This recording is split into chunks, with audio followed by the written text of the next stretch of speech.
Good day. Good day, and Happy New Year to everyone out there. And welcome to Throwing It Back with Sean Farrell. I am Sean Farrell. God is great all the time. All the time, God is great. And let's get into it. So,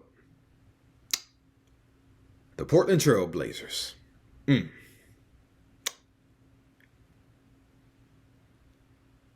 I mentioned several videos ago how the Portland Trail Blazers were perceived as not being a smart team and how they self-destruct, and they kind of proved that point in the series against Detroit in 1990. And they proved it again in 1992, and they proved it again in 2000. And Phil Jackson, at the time, when it was during the 92 regular season and the Portland Trail Blazers and the Blazers got smoked by the Chicago Bulls in the regular season in Chicago. And Phil Jackson genuinely felt that Portland literally would self-destruct. Okay? Phil Jackson strongly felt that. Not only that, Michael Jordan kind of felt that as well. Okay? I remember the Blazers were playing the Celtics on the NBA on NBC, and Portland had a big lead against the Celtics, and the Celtics scored a few baskets to come back. And Cliff Robinson had just picked up 2 technical fouls and got thrown out, and Clyde Drexler picked up a technical a few minutes later. Okay, so Portland calls timeout. Okay. And so Marv Albert talked about a quote that Michael Jordan had on the Blazers. He said, well, Michael Jordan recently had this to say on the Portland Trail Blazers. Jordan saying they run the floor so well, we try to get them in a half-court game and make them utilize their minds as much as possible. Okay. Then Mike Fratello said, I think all that Michael's saying, Fox Sports. There. So after that quote was read, Mike Fratello was like, I think all that Michael's saying is that this is a terrific transition team. And if you get the Trailblazers in a half-court game, you have a better chance of beating them that way. Okay? So, Phil Jackson firmly believed that the Blazers had a tendency to self-destruct. Okay? Despite what Clyde Drexler thought. He said, this year has been totally different, yada, yada, yada, whatnot. And so an example of this was Game 6 of the 1992 NBA Finals, okay? Game 6 of the 1992 NBA Finals.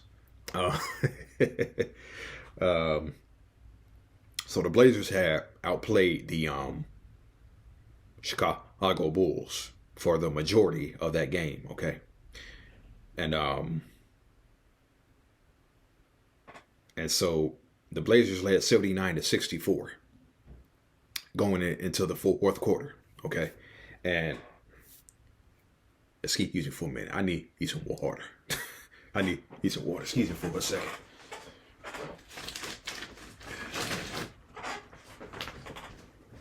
Okay. So the Blazers led 79-64 going into the fourth quarter, okay?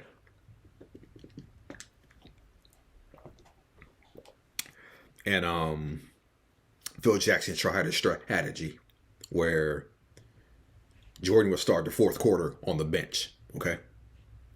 And so at the start of the fourth quarter, you had Pippen, Hansen, Bobby Hansen, Scott Williams, B.J. Armstrong, and Stacey King to start the fourth quarter. Okay?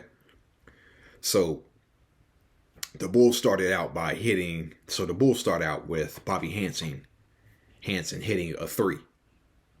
Bobby Hansen hitting a 3.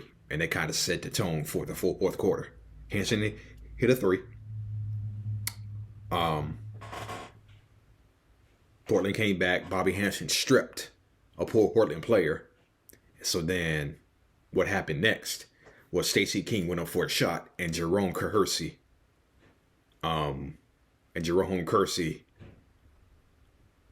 picked up a flagrant foul on Stacey King. And you got to remember, Jerome Kersey also had a flagrant foul in Game 4, too. He had a flagrant foul on Scott Williams in Game 4. So that was his second one. So they called a flagrant on Jerome Kersey, and the self-destruction was on, okay? So Hansen hit a three. Flagrant foul on Jerome Kersey. And then in the process, the Bulls went on a 10-2 run. Then it turned into a 14-2 run. Then it turned into an 18-4 run. Okay? And so they're doing all of this with Michael Jordan on the bench. Okay? They're making this run with Michael Jordan on the bench. And in the fourth quarter, in their first 6 possessions, the Portland Trail Blazers had 4 turnovers. Okay? 6 possessions, 4 turnovers. Okay? And the Bulls took their first lead at 89-87 on a Michael Jordan jumper. Okay? So in the process of making that huge run, they were outscoring the Blazers 29-10 in the fourth quarter. Okay? Self-destruction. Okay?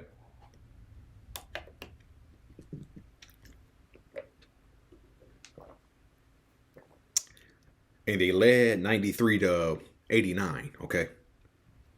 But then Portland came back, hit a basket, and Jerome Kersey made 2 free throws to cut the Chicago lead to 95-93. But Jordan was fouled, and he hit 2 free throws to make it 97-93.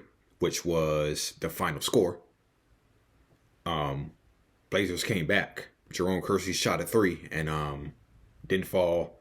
Paxson dribbles out the clock, and the celebration's on. Okay. Now, not only that,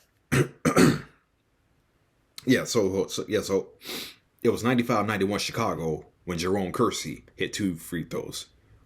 Then Jordan got fouled to make it 97-93. Okay. And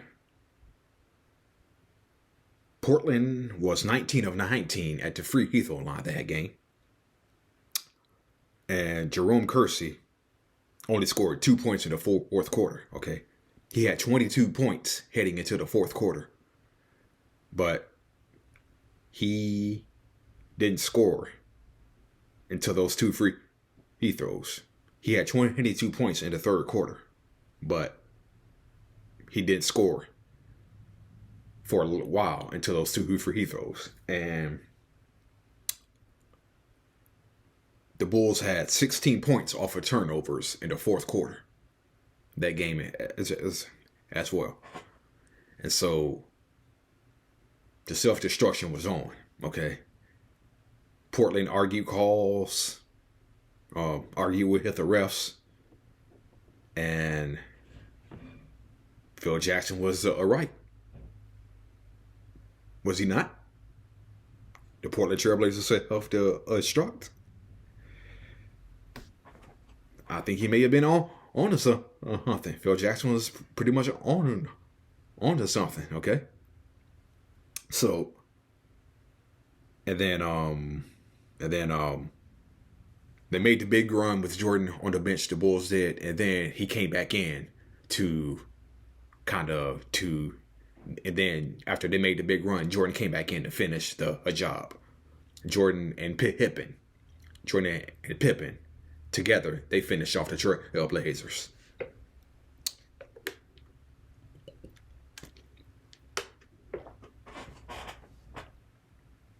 And so, fast forward to 8 years later, in the 2000 Western Conference Finals, okay? And ironically, Phil Jackson is coach of the Lakers. Okay? Go figure. Portland's 2 biggest collapses all come at the expense of Phil Jackson. Believe it or not. Anyway, so fast forward to the 2000 Western Conference Finals. Portland was pretty much dominating. The Lakers had battled back every time, but Lakers briefly had the lead at 51-50 or something. I think Blazers outscored them like 18-6 or something like that, if I'm not mistaken. But yeah, but the Blazers actually led by 13 going into the fourth quarter of that game. Okay. Um,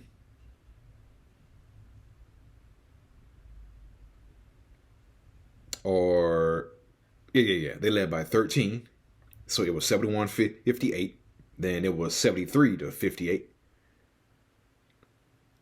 And then it was with 10:22 left that the Blazers led 75-60. Okay. And then that's when the Lakers went on a 25-4 run in 9 minutes and 50 seconds. Okay. So Brian Shaw got it started by hitting a three. Okay. Brian Shaw had it started by hitting a three. Then in the process, the Lakers went on a 10-0 run. Then it was a 12-0 run. Then it was a 15-0 run to tie it at 75 all. Okay. And I believe it was the Lakers who were 10 for 20 as far as free throws go up until that point. Yeah. They were 10 for 20, but they locked down, and in the process of that 25-4 run, Portland missed 13 straight shots. In 7 minutes, the Trailblazers missed 13 straight shots. Okay. And it was 81-79 Lakers when Rasheed Wallace went to the free throw line and had a chance to tie the game. Rasheed Wallace missed them both. Kobe came down and hit a jumper. Rest in peace, Kobe. Kobe came down and hit. Pippen took a three and missed. And that's when Kobe crossed over Pippen, penetrated the lob to Shaq. Game is pretty much over. Okay. And so Pippen and Harper were talking towards the end of the game. Harper, who was on the Lakers, they were talking, and I guess Pippen and Harper were congratulating each other on a hard-fought series. And I remember Shaquille O'Neal on NBA Open Court. You know Shaquille O'Neal. Shaquille O'Neal is a comedian. Okay, he's funny. So Shaq was recalling Game 7, and Shaq said, Ernie Johnson asked the question. He said, "Can you recall when you had that much pressure, Shaq?" And so then Shaq said, "We were playing in Portland, and we were up 3-1, and we lost games 5 and 6, and that was the most pressure that I've ever felt." And so Phil Jackson came in the huddle and said, "This is the way you want to go out? Okay, see you next summer."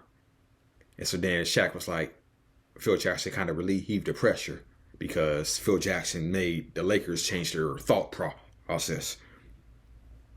And Ernie Johnson asked him another question, and Shaq said, going into the fourth quarter, we were down, and then Phil Jackson made us change our thought process. Phil Jackson made us change our thought process, and then we were able to come back, and they choked, and we were able to come back. And he looked at Steve Smith when he said that. And he looked at Steve Smith when he said Portland choked. And so then Reggie Miller was like, "Oh, ow, ow." And so then Steve and so then he said that looking in Steve Smith's direction, and he was like, he said, and so then Steve Smith said, if we win that game, we break up that head dynasty. We break up that head dynasty of Shaq and Kobe. Well, they didn't become a dynasty yet. So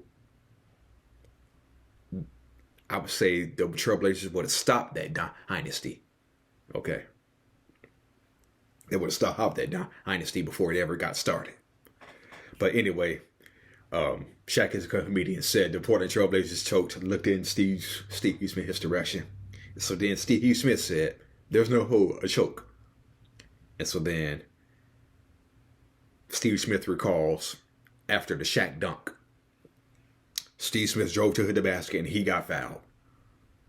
And Steve Smith drove to the basket, he got fouled. And the referees didn't call a foul. And Bill Walton, who was on the call for NBA on NBC, said, how is that not no foul? And Shaq and Steve Smith were actually talking about it while Kobe was shooting the free throws. Shaq and Steve Smith were talking about it. And so, yeah. So, and you also got to remember something. Jermaine O'Neal, who was a 6-time All-Star, was on that had a team. Featured 6-time All-Star Jermaine O'Neal was on that team. Yeah. So, I was about to make another point. The late Chick Hearns, announcer for the Lakers. The late Chick Hearns. You know, Chick Hearns always has some witty remarks while calling the other game. And so then after Shaq dunked it,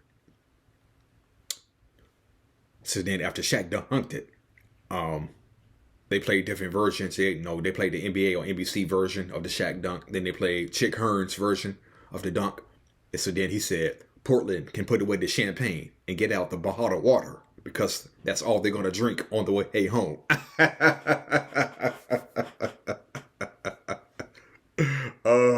Only Chick Hearns can pull that off. Only Chick Hearns can pull those sort of lines off, okay? All right. That's it. That's all for Throwing It Back with Sean Farrell. I am Sean Farrell. May God bless you all. I am out of here. Peace.